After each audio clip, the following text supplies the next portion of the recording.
Hello my dudes, this is Commodore speaking, and welcome to part 3 of 9 videos showing you the comparisons between the NES and the Commodore 64 version of The Simpsons Bart versus the Space Mutants.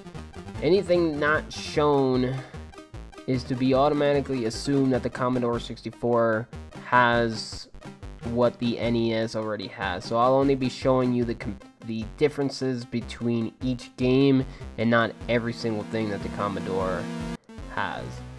First of all, there is no music, general graphics are missing / different, no cutscenes, but that might be because of the way I played the game. Timer doesn't reset when you die. Timer kills you regardless if you have 2 hits. There are no extra rooms, so there's gonna be no extra enemies or rooms that the NES one has.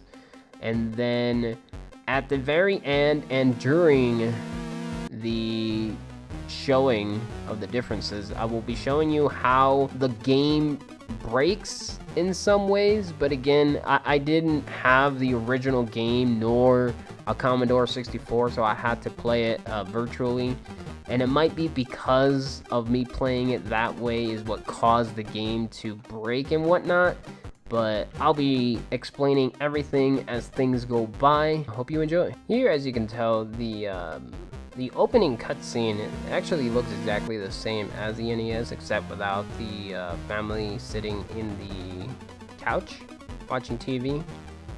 You are greeted with Bart just saying what game you're playing, and then you have again the TV showing the credit and the game that was cracked by, apparently. So, you know, other than the family sitting on the couch, everything is pretty much the same. Obviously, it just lacks the aliens off to the side, but that's most likely just because of the memory. You know, just wasn't able to handle it. And then at the very end, it says press fire to play. Otherwise, the credits will just continue playing over and over again. As you can tell, when the Commodore 64 version starts, it already starts by killing you. I don't really know why, but it was probably because, again, not playing the original version. So the game has 500 seconds instead of 600, and before I even continue, as you can tell, there is no cutscenes, but the cutscenes might be, again, because I didn't play the game in the original way it was meant to be played. As you can tell, the mutants sort of pop out on top of the body of the human body, which is kind of funny. That's definitely an interesting way of showing the mutants. Giant purple rectangle instead of a mutant picture right in front of the theater. The 4 p.m. and 2 p.m. kid does not show up in this version. You can use the payphone though, which is pretty cool. And let's see what it says. Moe's Tavern, Moe speaking. Is Jock there? Who? Jock, last name Strap. Hold on. Hey guys, has anyone seen a jockstrap? Huh? Why, you little... Which basically means, obviously the joke is different, and as you can tell, the guy does not come out with a purple clothing, and when you spray him, he just instantly disappears. Also, there is 2 horses instead of 1, so there's supposed to be a horse and, like, a ball, but in this one, there's just 2 horses. As we continue on, the wet paint is just an actual wet paint sign and not like the top of the door where it's supposed to be painted, which is kind of neat. There, as you can tell by the UI, it looks very similar to the NES, except Maggie's on the bottom and the name pops on top of the characters, and Bart's hitbox or hit counter is all the way to the right, so right by the spray paint instead of by Maggie, which is also pretty neat. Just minor differences. Also, this version is by far the worst and the hardest version that you'll ever be playing when it comes to Bart versus the Space Mutants. It's ridiculous. I'll be showing you why as we go. There, the keep off sign does absolutely nothing. You hit the bird, you can just keep moving. There is no coin jumping towards this skateboard for whatever reason. The spray can does show up even though you don't have one if you happen to get to the spot without a spray can, which is kind of funny. There is no bully, so instead of having a bully, they just added more dogs. There is no one-up as well. So the one-up that's supposed to be located in the skateboard section is not there.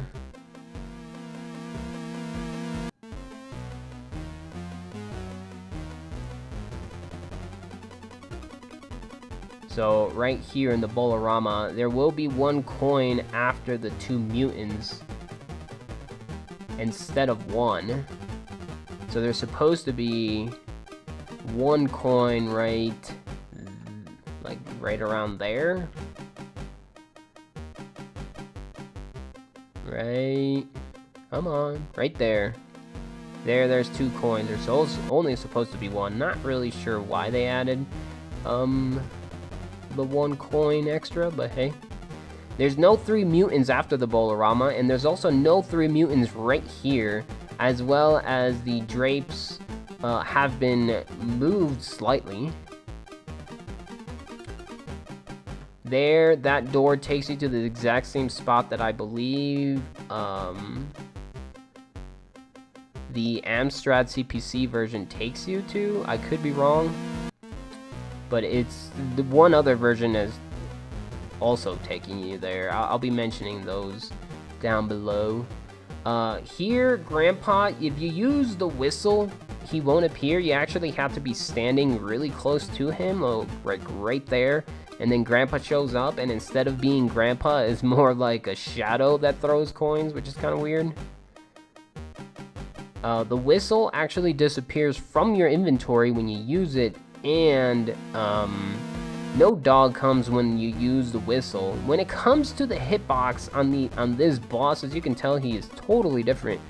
I honestly don't know how many hits you need to do. And he just sort of bounces up and down and does who knows what. So when it comes to this boss / this level, when it comes to the Commodore 64, it is by far the easiest. And you can actually move around, as you can tell, when you defeat the boss. But I would suggest you don't do that because you can break the game. And again, I'll be showing that at the very end. So coming up to the mall, as you can tell right here, cutscene is supposed to be appearing, but it doesn't, probably because of the game that I was playing. I kind of wish I had the original, both the Commodore 64 and the original game, to see if this game is actually as bad as the one that I played, but oh my gosh. Like when it comes to movement, you have to run by holding up, but you can also hold the fire button in order to continue running fast when you jump. And if you don't do that, as I'll show you, you actually won't be able to make some of the jumps, which is kind of crazy. So here you have 23 goals instead of 25. There is one coin in the trash can, and there's supposed to be marshmallows, but the marshmallows were changed to mutants. And here you can actually jump on the top left corner on top of the mall and just walk around. Nothing comes good from it, but you can do it. When you jump on this platform here that's supposed to take you right, you're actually locked on it, so you can't move until it's done, which is one neat thing that they added from the NES.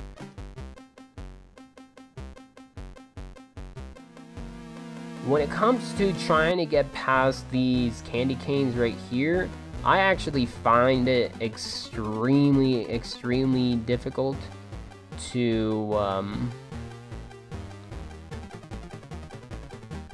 to get past without taking damage. So what I do is I just take damage and move on with my life, because it'll be a lot easier to just take damage and move on than it would be to actually try and not take damage. Again, that's because of the whole jumping / movement mechanics that this game has.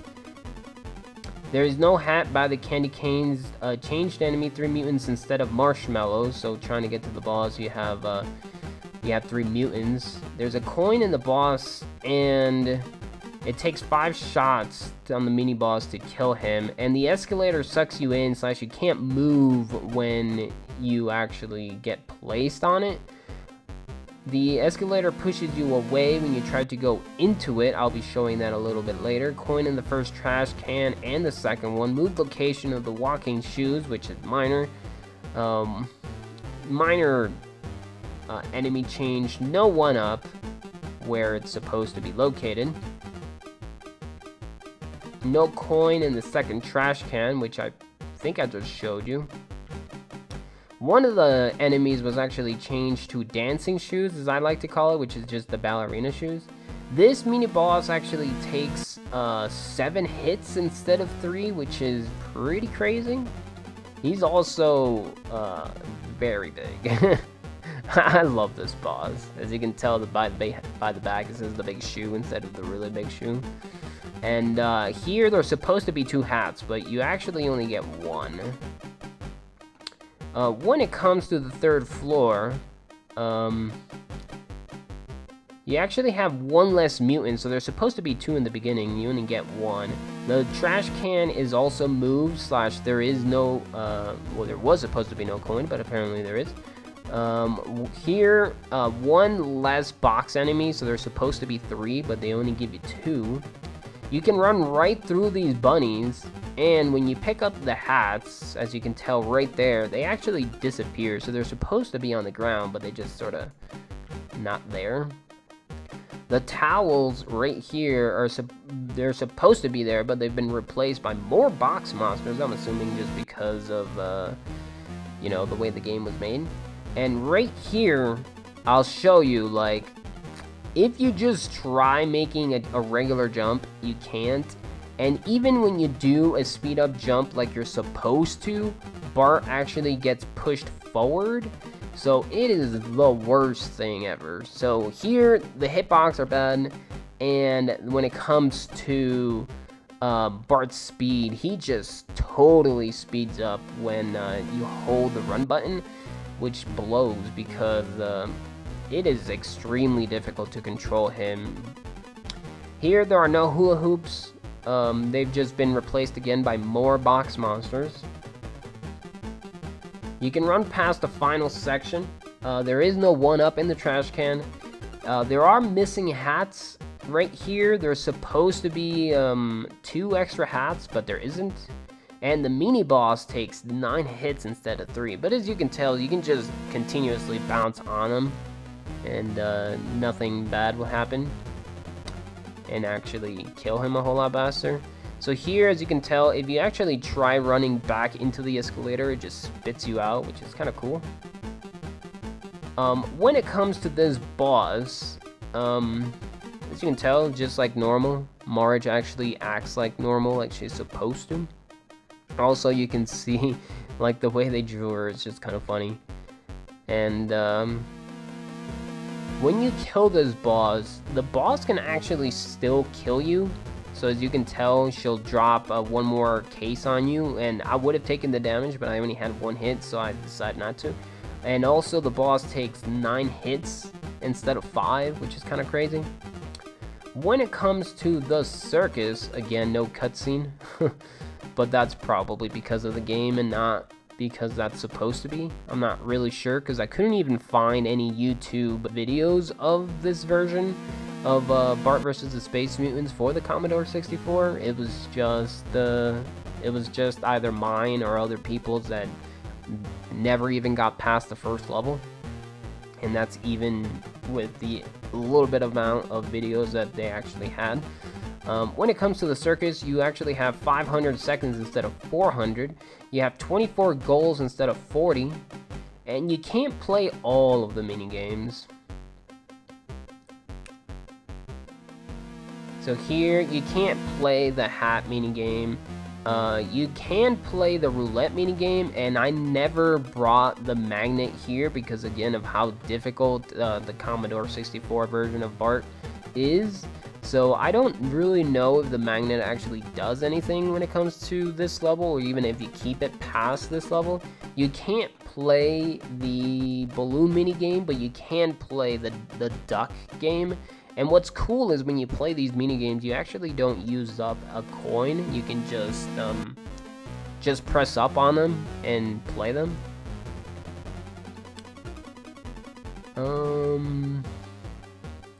As soon as Bart is done playing his little minigame, I can move on.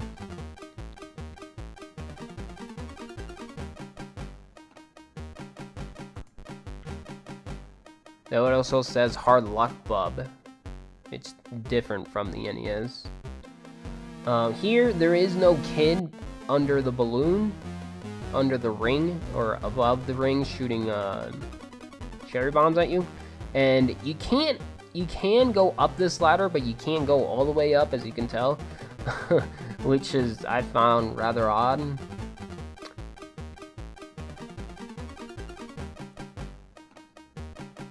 As we move forward, when it comes to the Dizzy Door minigame, the game broke on its own, I believe.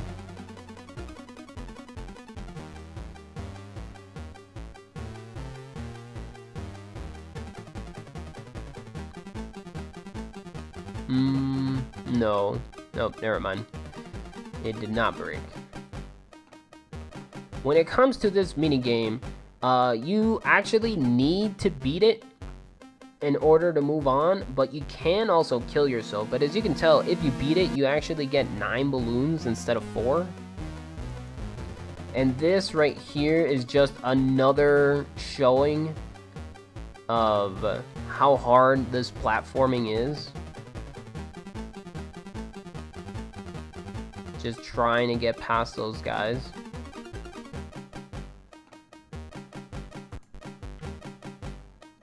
And when you go up, instead of cherry bombs falling from the sky, it's actually like these huge balls, so I just call them bowling balls. Krusty has no eyes, and there is no one-up inside of Krusty's mouth, because in this version, if you try jumping into Krusty's mouth, you'll actually just fall right through. So I don't suggest you do that.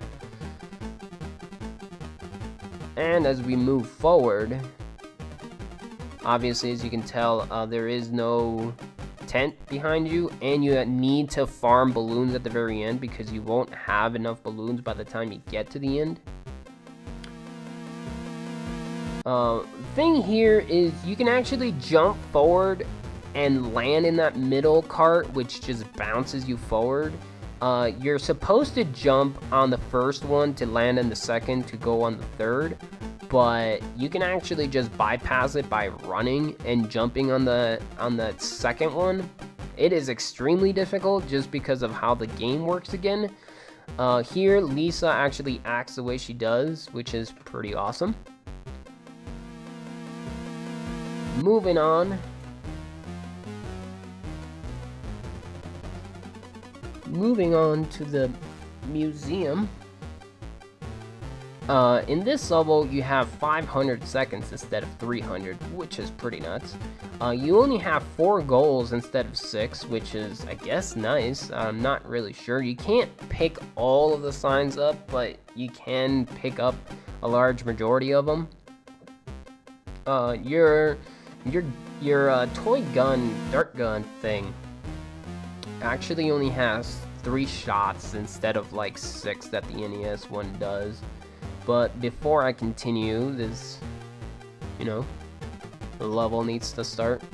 I just show you how long the quote-unquote cutscene is.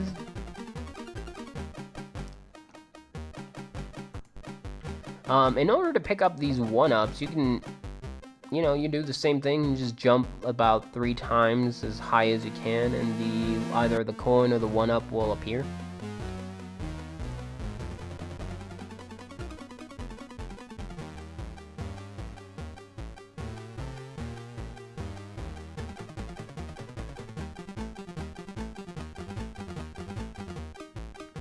So you get to the gator section, and as soon as you actually get to see them, the gators are backwards, as you can tell. You can actually step on the entire gator and not just a little part. And if you stand on the very edge of the middle one, you'll get picked up by the last one, which is amazing. And there's only 3 instead of 4. There you see a security guard pass by in a section that he's most likely not supposed to be in, which is, you know, minor differences again. One shot on the monkey and he dies, which is always nice. But then again, there you can tell that I only have 2 more shots on my gun, so better use those shots wisely. Here, instead of Seymour or the plant boss, it's just been replaced by another security guard, and you can actually use it to pick up another exit sign, which is pretty cool.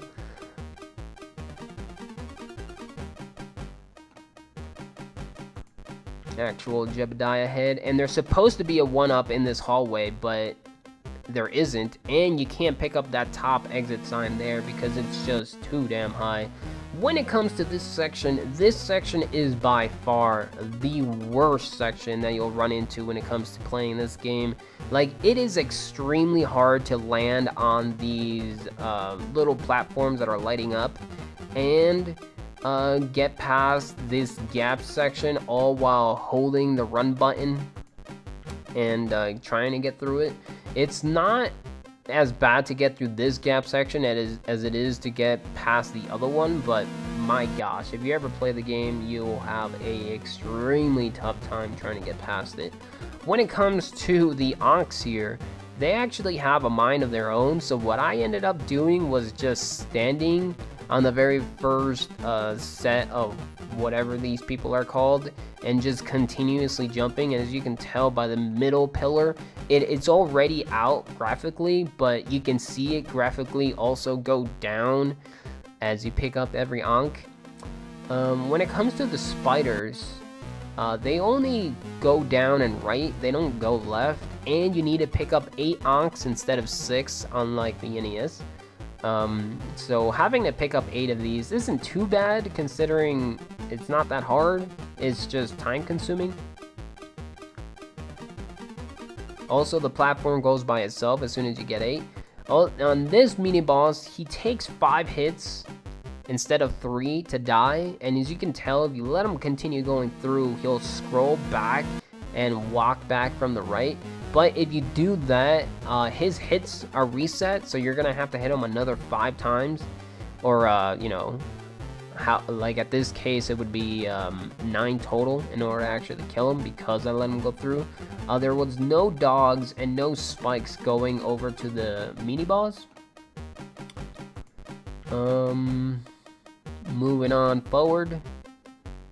As you can tell, I pretty much already have all the goals because it's only 4, and there's so many exit signs that you're never going to run out of unless if you just completely ignore them all. Here, this gap, you can actually just jump over it if you have enough speed. There are some missing platforms in this fossil section, and you do need to hold the run button and jump in order to get past some of them, if not all of them. But again, because Bart slides forward, it actually makes it a lot more difficult sometimes to do than it would be to, you know, play any other game, I guess you can say. Maybe all the Commodore 64 games were bad, I have no idea. When it comes to the dinosaur boss, you do have to hit them 3 times, but you know, it's not that bad. You just hit them 3 times and move on. I will show you that, as you can tell, at the very tip of this boss on the right side, right underneath the exit sign, the graphics are perfectly fine. But if you were to die and spawn back there, as I just did, there you can see glitch graphics. Not entirely sure why, but it's pretty neat.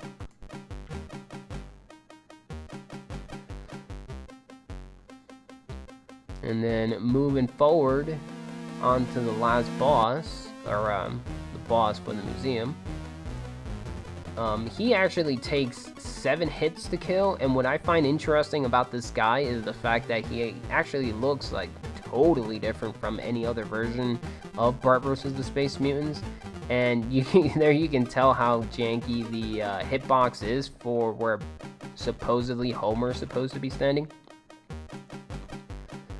Moving on to the final level, and this is where the game shows how broken it is. It is ridiculous. So starting when it comes to the nuclear plant, as soon as it starts with 500 seconds instead of 900, which is massively different. And on top of that, the code for the code doors are actually different. There you can tell the map. First floor is 2, second floor is 31. It's crazy. You also start on the far left instead of in the middle where the elevator is. Also, the elevators they all take you down everywhere and to the basement, but they don't all take you to the floor where you would think they should take you when you appear in different sections. It's very hard to explain, and it took me a very long time to even understand what the hell was happening when it came to this level. All of the 1-ups are missing, so there's supposed to be 3 1-ups in this level, but there are actually none to be seen. Like, they're not even there. You can't, unlike, I think it was the Amstrad CPC where some of them were there, but you just couldn't grab them. In this case, you just can't grab any of them because they're not there, which sucks because of how broken this level is. Whenever you go to the basement, take note of the time. It actually stops, and then it'll continue when you load back into another floor. So here the code, as you can tell, is 23.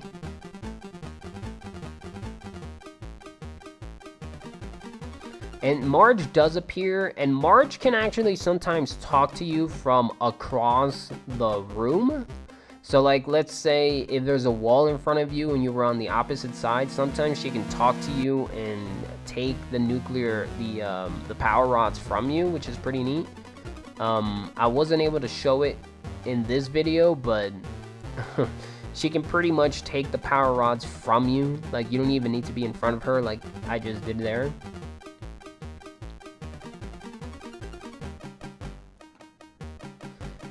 Moving on forward. Later on, I will show you what happens if you die, but just to explain a little bit, when you die, you can either warp to a different location. So let's say if you were on the far right, sometimes you'll appear on the far left. Appear in the same room, but it'll be glitched. So let's say if you die in one room, you'll actually still be in that same room, but things will be glitched, like either doors won't work or the elevator won't open in the spot where you would think it should. Or appear in one floor, which I like to call door 3, and there's a soft lock there because there are no enemies. So therefore, if you do happen to be there, you will essentially die, and you would have to run the time over and then hope that if you were to kill yourself by time, because if you have 2 hits and then the time runs out, according to the UI, as you can tell, it's at 360 right now, you will end up dying. So unless if you don't happen to have the lives to spare, or if dying ends up just spawning you back in that glitched room, you're kind of screwed. I'll be showing that a little bit later, but there, the code to that floor is 31. Not really sure which one that is, but I will be pointing it out in the video itself. And yeah, I'll mention the ending once I actually get there. But for now, Bart will just be doing his thing. There you can see quite a huge resemblance to actually Homer when you use the donuts, which is pretty nice. There's the power room.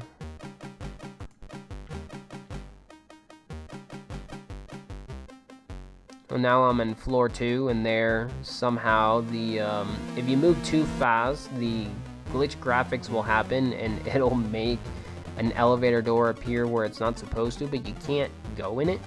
It's just glitched for whatever reason. There, the code was 31. Which, when it came to speedrunning, it was horrible playing this game, because I was wondering if anyone would have changed the codes to any of the doors, and this is the only version where that actually happens. Every other version, all of the doors are the exact same codes. So from going to speedrunning to playing this game, it's like, oh yeah, it's not this code, it's this other code. So there I died and appeared on the very far left, which is fine.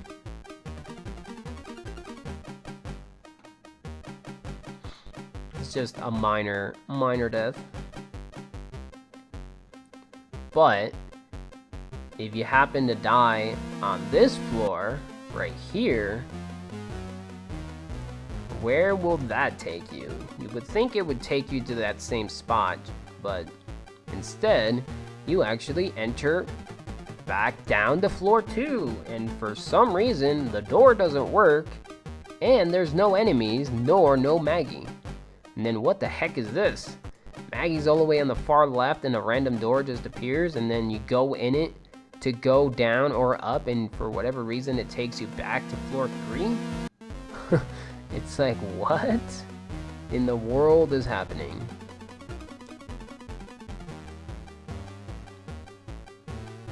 So that's what I meant by, if you die, sometimes you'll be in a glitched room.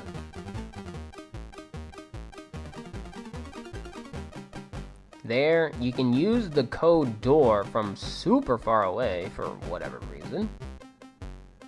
The code for that is code 8, and there you can tell graphically there's technically 2 doors now instead of 1.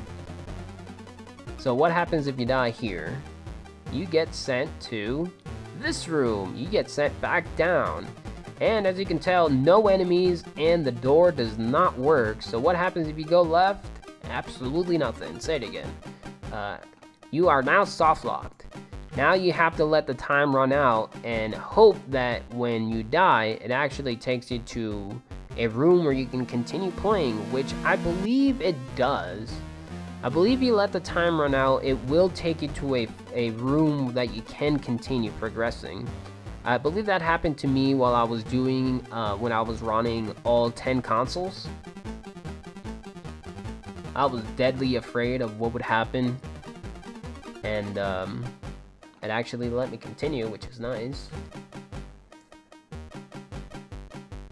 There, as you can tell, also you have a Maggie that actually moves around.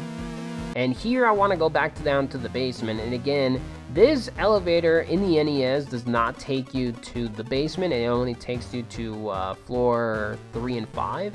But here, again, you can go to the basement. So you use the elevator from floor 1 on the right side, and if you use it, if you go to the basement and then go to floor 1, there it takes you to the middle section. And then if you use the elevator, that elevator, to take you to floor 2, it actually takes you back to the middle. Some of them will actually take you to the very far left elevator in floor 2. So again, it's just a matter of figuring out what elevator takes you where. So playing this casually, you will actually take a long time just trying to figure out where you can die, where you're not supposed to die, and what's safe, what's not safe. It's crazy. It's crazy.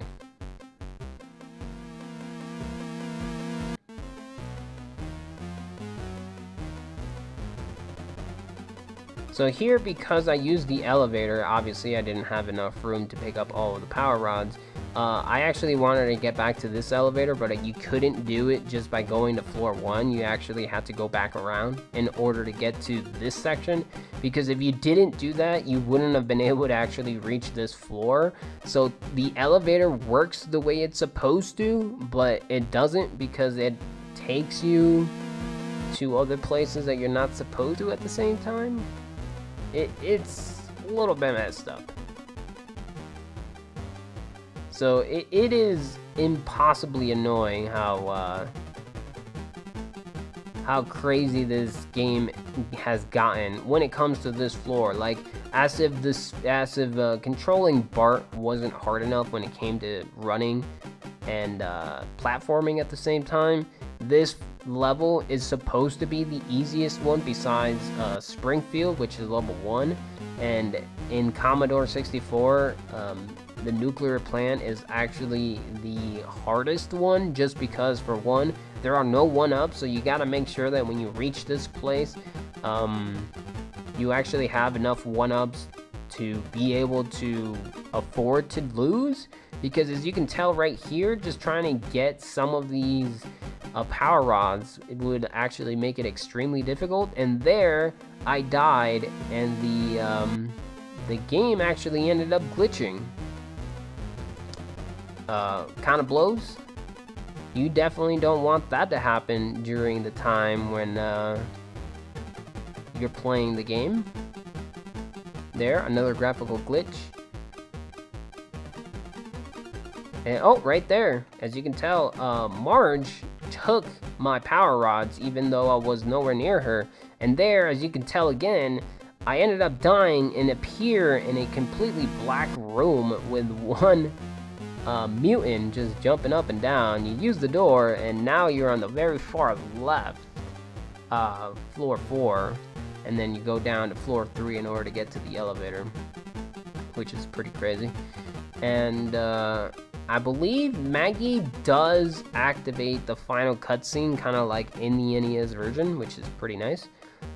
But as you will be able to tell, I'm gonna go to elevator 3, and then I believe I'm gonna go to floor 1, but I'm not sure. Let's see what past me does. Okay, I went to floor 2. So there I appear again in the middle, and Maggie's always in floor 2, all the way to the right. Obviously, this section that I'm currently at is not glitched, even though it looks exactly like the glitched version. And as soon as I beat it, what kind of cutscene will we get? Will we be disappointed? My answer is yes, because there we get a glitched Bart in the middle of the power rod room with the family in the elevator that does absolutely nothing, which is very confusing.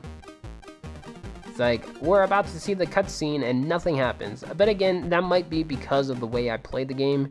If I do ever happen to get the original of everything, and I'll have the chance to beat it, to play it, I will, to see if it actually breaks as bad as this one.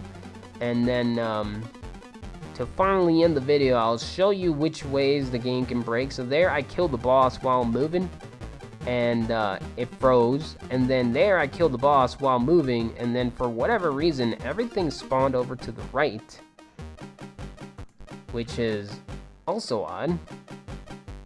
And again, just by randomly moving around and during the boss fights, or just random deaths, can actually end up freezing up your game, which kind of sucks. But with that, hope you guys had fun. I tried to mention as much as I possibly could during the as what I like to say, as long as the video was, it just, everything happens so fast that I just do not have time to explain everything. So hopefully you got to see everything, and hope to see you next time with I believe it'll be the Amiga version of this game, but we'll see. Just keep your eyes out for within a week to 2 weeks or so. And with that, I'm gonna head out. Hope you guys enjoyed, and peace out.